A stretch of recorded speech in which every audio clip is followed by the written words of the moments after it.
Hello and welcome to She the People. We are here for She the People's Digital Women Awards and Summit. This is the eighth edition of the initiative. It is considered the biggest effort for women entrepreneurship in India. The initiative has touched the lives of 100,000 women entrepreneurs, and this year the overarching theme is Storm the Norm. The awards are focused on talent, entrepreneurship, innovation, and creation by and among women who are building businesses using the internet. Our lead partner for the event is Google. The event is co-powered by Colors and Axis Bank. Our current panel discussion is titled Building for Bharat, and so I'm delighted to have three women entrepreneurs from different parts of the country doing stellar work and building for Bharat. I'll quickly introduce my panelists one by one. So our first panelist is Aditi Khattar. She's the founder of Greenish Affair and she's from Delhi. Welcome, Aditi. Welcome to the panel. Hi, Charvi. Thank you for having me here. You're most welcome. The second panelist is Goa based Yachika Chopra. She's the founder of CIRCA Foods. Welcome, Yachika. Hi, Charvi. Thank you so much. And our third panelist is Meghalaya based Dasumarlin Majaw. She's the founder of Smoky Falls Tribe Coffee. Welcome, Dasumarlin. Hi, Charvi. Good evening. Um, yeah, good evening. So I'm quite delighted to have you all join me for this panel on building for Bharat. So my first question is for you, Dasumarlin. What role? I mean, I'll have to touch upon this question because it is Digital Women Awards, and we have to discuss the important role that digital has played in the entrepreneurial journeys of all three of you. So, if you could share some insights into how pivotal has digital been in your journey. Um, Digital, yeah, it has really played a very important part in my work when we like initially started when I initially started. So, it was at first when we started 10, 12 years ago. At that time, we were not very much aware of how social media or digital platform works for marketing for our products and all. But ever since we were out, our first platform was a social media account from Facebook page, where we updated our customers, especially it was not updating, but it was it was in fact just like telling people about what we do, what I do, what we have in our state. So the moment we uploaded details about Meghalaya having a coffee, and we were planning to take it to the market, so many inquiries and come came in from from different like people and friends and relatives from my state. And then ever since then, that time when we could do that, we could put like some article and everything like that we need in a social media account. So it then there was there's no turning back from there. So we keep on then later we realized that social media is one of the major factor which really help us grow and reach out to different clients and customers all over the country. Yes. Right, right. Yeah, rightly said. My next question is for Aditi. So, Aditi, Dasumarlin mentioned that social media was an important component of digital, which helped her, uh, you know, get the word out about her business and get sales eventually. So, how has your experience with social media been when it comes to promoting, your brand and getting the word out there? Yeah. Okay, so in the current times, like I started around 3 years back, but in current times, around 70% to 75% of small businesses they're flourishing on basis of social media. Social media has become a very powerful tool when it comes to having an instant focus on your work, what you're selling, what you're making, and it has become such a powerful tool. Although, because social media is now kind of getting saturated because people have so much of information around a certain product or service they want to opt for. So it becomes very important to have the strategy right. For me, social media has always been something that I relied on, and it has really given me opportunities which I could have taken years together if I had gone the traditional way. We cannot deny the fact that traditional marketing, traditional scheme of working towards making a business is important, but at the same time the role of social media is all the more important in today's generation. So we have to have a right mix of things. Social media stands on the priority of every small business owner, and in fact, if you're strategizing any business plan, and if you as a brand or business fail to understand the impact social media channels can have, the impact digital marketing can have on your brand recognition and awareness, then your brand might end up looking obsolete, and you might risk yourself out of the market. So yes, social media is really important, has helped me throughout. Right, right. And in fact, I would like to take this opportunity to mention that your Instagram page is it's a very lively and vibrant one. So I mean, you have really put in the efforts to get the word out there. My next question is for Yachika. So Yachika, according to you, how organized and convenient has selling of your product become in today's digital era? Thanks for the question, Charvi. So I'll divide this question in two parts, right? Let's take the first bit, organized. Now let's see, like let's say I have 8 products, right? And I have over 13 platforms that I'm showcasing my products on. Now, this would definitely not be possible if we were not in a digital era. I'd probably be going to a small time pop up bazaar, or maybe to some grocery stores because I'm a pickle brand to showcase my product. But sitting in Goa, how would Dasumarlin in Meghalaya or Aditi in Delhi even know that I exist? Right? So I feel in this way, the digital era has really, really helped me. Secondly, what I also realize is that it doesn't have a time constraint. I'll explain this a little bit. Possibly, I'm somebody who is working through the day and I only have time in the night to do my shopping or whatever. So, with this, even at 1 a.m. in the morning, I can go pick up whatever I want at the convenience of my fingertip and get it delivered to my doorstep without having to sacrifice whether it's my family time or my job or anything else. So in this matter, like digital era has really, really boosted my business and my outlook. Right, right. I think,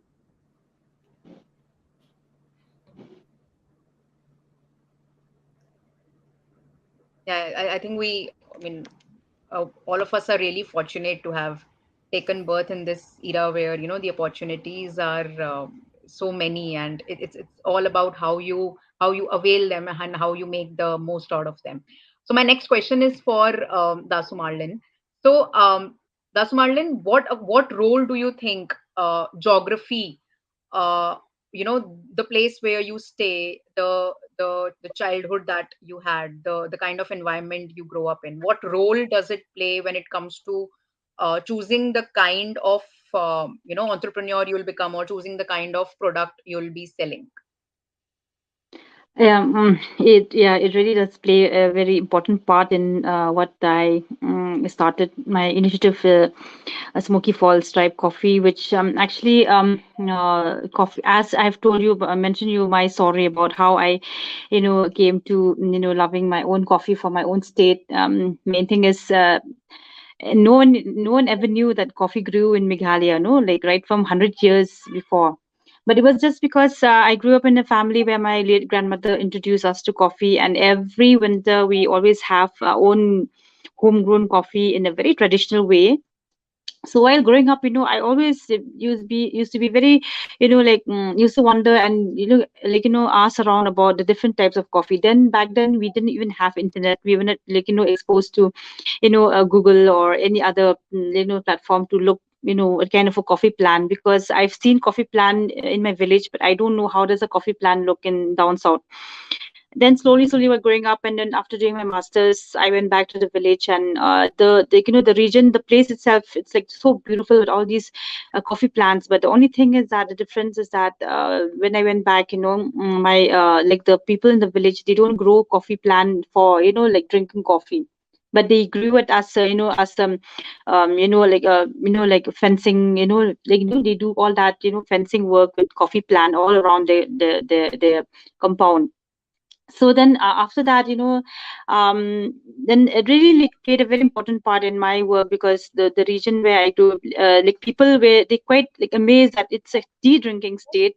Then when we started with coffee, and then I gave them a history that till the 1950s, people in the southern slopes of Cherrapunji, they drink coffee. So that is how I like, could reach out to many like people in my state, and people quite get interested to know about this coffee that is growing in our place. Then after that, we had some brewing session. I we did 2 3 brewing session in our region place here. Then we could display the plan, display the coffee beans, and do the manual brewing. And we also got the Italian coffee maker. And so people started like to understand that it is the same coffee plant that we have in Coorg or Chikmagalur. And then slowly I could people also like push it up to me like that I should go and do this, do the processing and packaging of coffee. And yes, then 12 years ago, then I started like doing some research on coffee machines and coffee roasters.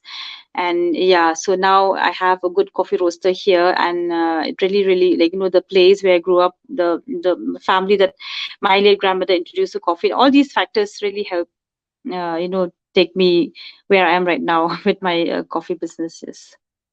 Right, right. Uh, Aditi, your views on the same. So you are an urban gardener residing in Delhi, right? So like how does the fact that you living in a metropolitan city, how does it help your business? So I have a urban landscape design studio, which essentially means that I create gardens for the urban citizens. And in my case, in fact, I think any of the businesses, it's very important to understand the geography and demography you're living in, because until and unless you understand the audience you're serving to, it actually becomes a little redundant. So for me, I stay in a metropolitan area where we have shortage of space and we have a lot of bad air around. Also, most of the clients that I have are from the age of 25 to 45 or so. So it's the young crowd, right? So I understood all these difficulties of not having ample space for yourself, because we've all grown, like I believe that most of us have grown in our grandparent house, the big houses that we used to have, especially in metropolitan regions like Delhi, Mumbai, Bangalore, and all. And we have had the luxury of exploring ourselves amongst large gardens and with the plants and everything else. So now that is the need that I kind of felt is the need of the hour. So now people are constrained in 2 BHK apartments, 3 BHK apartments, and they don't have a corner to sit and relax. So that is where I understood that we need to bridge this gap, and we need to give these people something to look up to when they come home tired. Okay. Also, when I talk about metropolitan citizens and the crowd that we are catering to, corporates, people who work in corporates, we have to sometimes, people from small cities, they leave their bigger houses and they shift to the metropolitan cities just for better opportunities. And there is a lack of psychological development here also. When I mean psychologically, means they are away from their parents, they are away from your friends, and they're away from the roots they had, right? So if they have something to look up to into their house, maybe a fruit growing plant, maybe a a balcony corner where they can just sit and relax and read their favorite book, that connection becomes quite instant. And that is where I understood the need of my geography and demography, and I launched this brand, the Greenish Affair, where we are trying our best to give these green spaces to the people around. Thank you, Aditi. Thank you for sharing your views.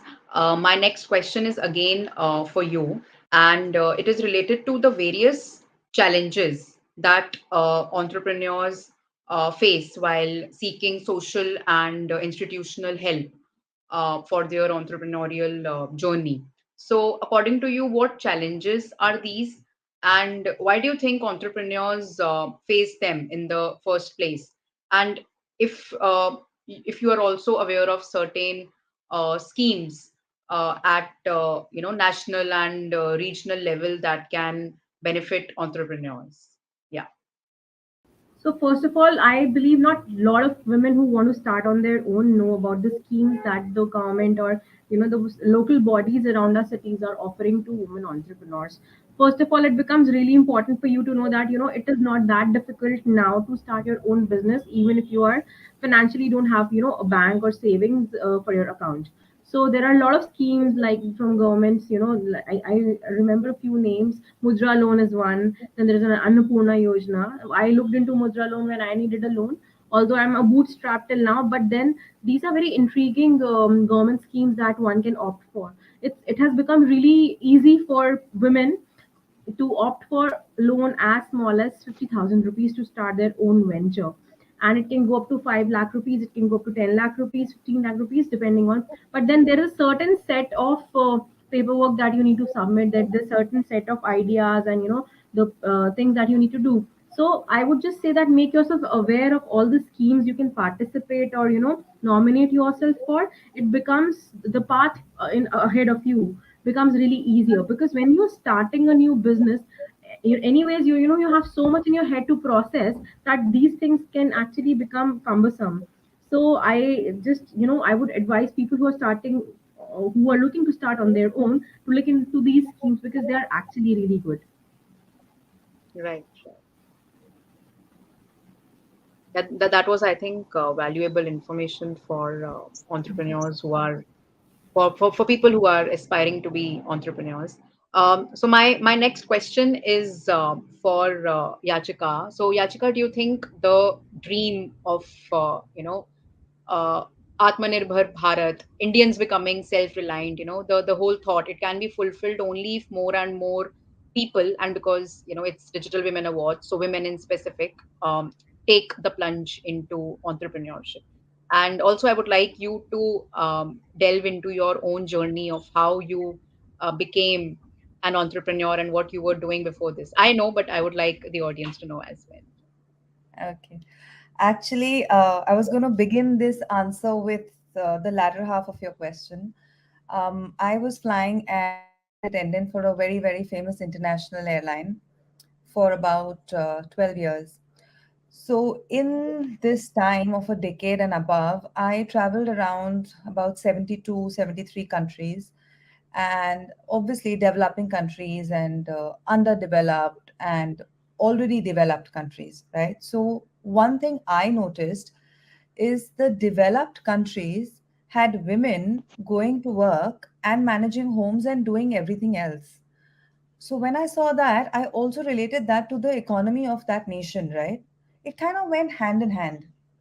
Obviously, it didn't strike me then because that's not what I was looking at. But only when I shifted to this side of the table is when it hit me that it is. So when I went to certain Far East nations and I saw how uh, there was no there was no fire, there was no want, there was nothing towards women wanting to have a career, and I saw the economy of those countries, right? And then I related it to India, then came across this Atmanirbhar and self-reliant India. And the last census that we had, where the women and men ratio in our country is surprisingly coming to quite an equal amount now. So, if you're looking at India as a country which has the men and the women to become self reliant, and men are already quite ahead in this race from years ago, it's us. It's us women who need to do that now because that's the only way, right? Because one, I believe we have immense talent sitting inside the houses. Like it's unbelievable the talent that we have. It's just really, really, it's really sad that there is not much of confidence support for them out there to be able to do it. By that I mean, if a man in the house wants to put up a dosa counter, there won't be anybody questioning it. At the most, it'll be okay, loan kahan se lena hai, or something like that. But if a woman of the house has to put up that same dosa counter, the questions that will come up or the obstacles she will have to go through are far more than what the man would have to go through. So keeping this in mind, and the way I started my business and the way I faced issues when I was doing it, because one, it was in Goa. It's not the place which is native to me, nor is the language native to me. So I had a lot of hurdles to cross. But the whole hustle of doing something and maybe ticking it in your checklist or having accomplished something new is so fulfilling that even if I fell 5 steps, the fact that I rose 2 steps was really, really satisfying for me. And having said that, it's a piece of information that is my observation.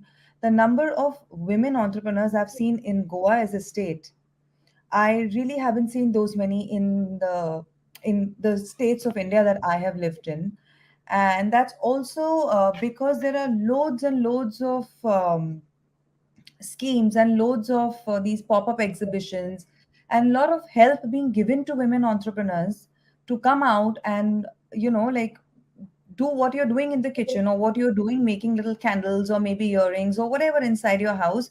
Come out and put it up on a table, pay that 500 rupees rent for those 4 hours, let people see you know so, yeah, for India to become self reliant, I'm not talking in terms of technology or funding from the outside or all of that, but like basic things, right? Like we don't really need to rely on many other countries for our everyday things.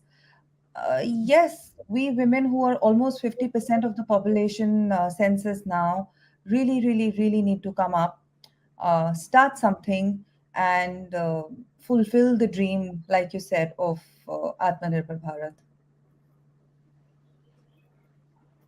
That was really an empowering thought, and I hope through our platform more and more women, it gets to more and most women listening to this, and they do something about it.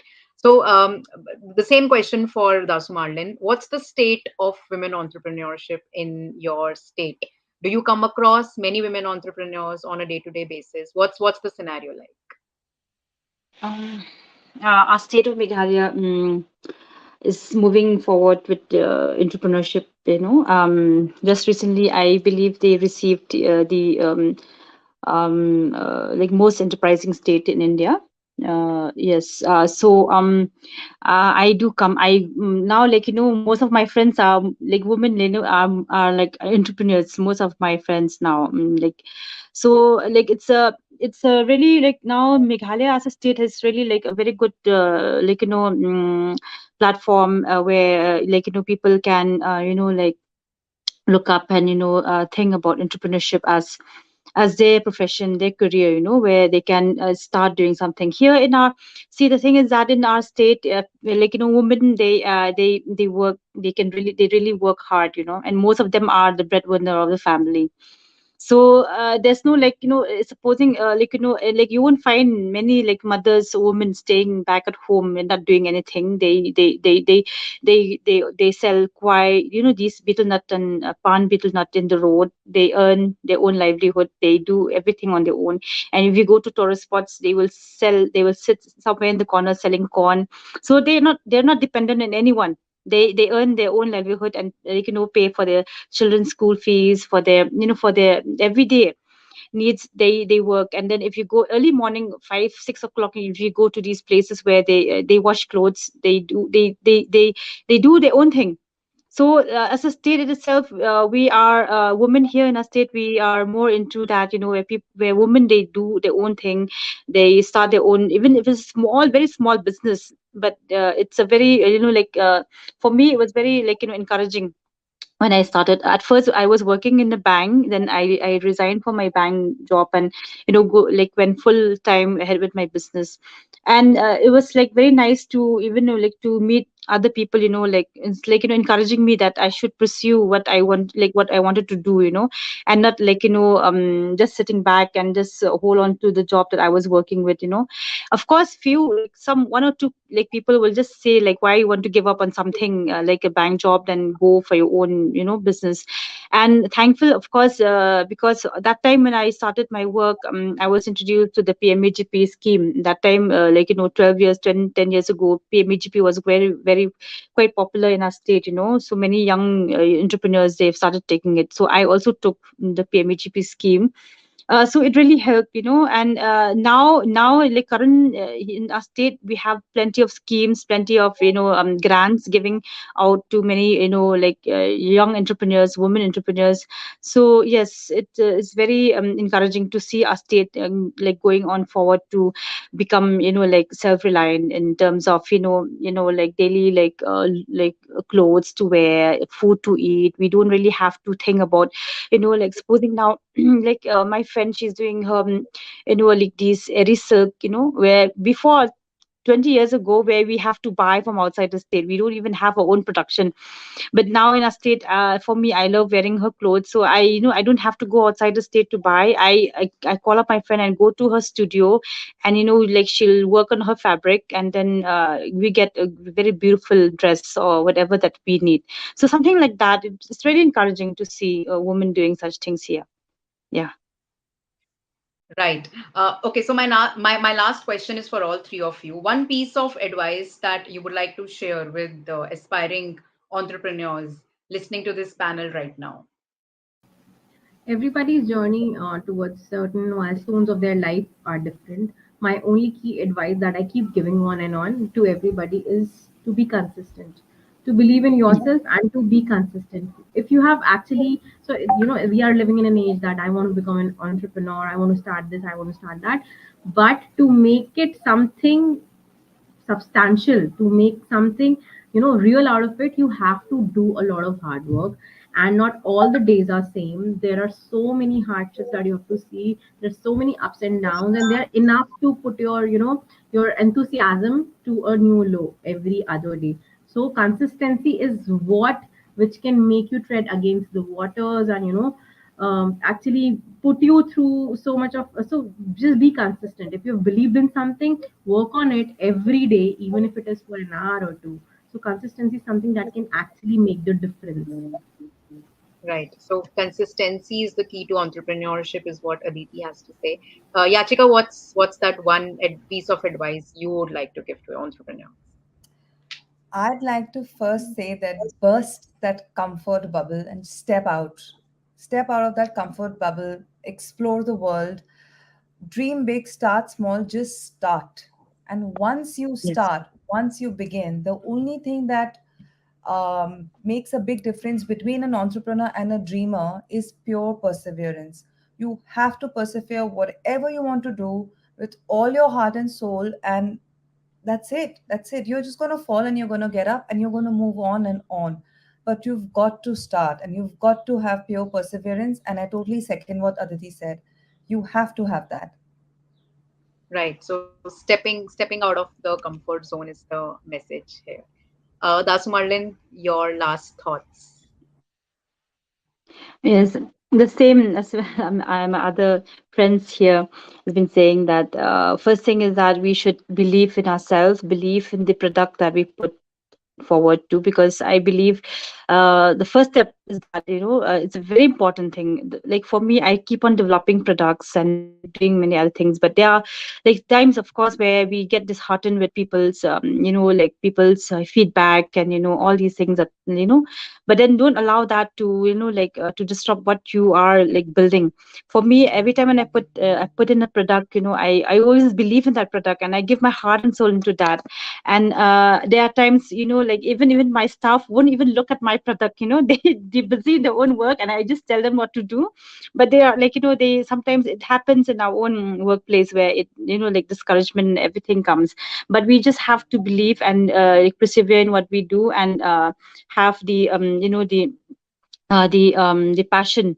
You should be passionate enough to be able to to wake up in the morning and you like to just do That is one thing that I for me it works every day. With so many things that happen in our state, we do have many like drawbacks, like in terms of like logistics, in terms of even internet. We do have so much of problems in terms of connectivity.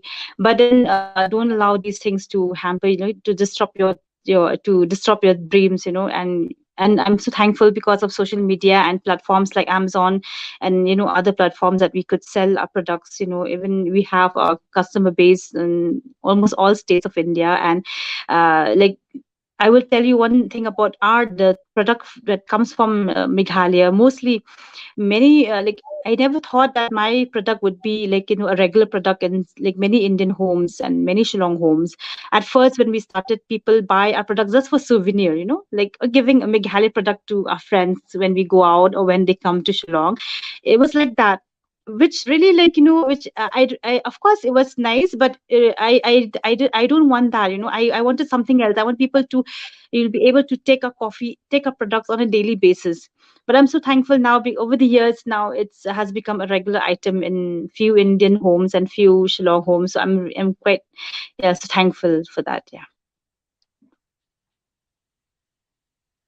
Thank you, Dasumarlin, for sharing your views. In fact, listening to all of you reminded me of an interview I took some time back. I was speaking to an entrepreneur, another entrepreneur, who told me that entrepreneurship is a lonely journey, but but Yes. thanks to the internet, thanks to the government schemes that people can avail now, and thanks to family, which is getting more and more supportive, and awareness that's spreading. So it's no longer a very lonely journey because you have the solid support system that is required to Yes. ace as an entrepreneur, so as to say. So thank you so much. With this, we have come to the end of this panel, and thank you for sharing your experiences with us. And I wish you luck to all three of you for your future initiatives. Thank you so much. Thank you. Thanks for Thank your you. time. Thank you for having Thank you, us. Thank Charvi, Thank you, for you. everyone. having Thank us. you, Thank you. Charlie. Thank Thank you. you.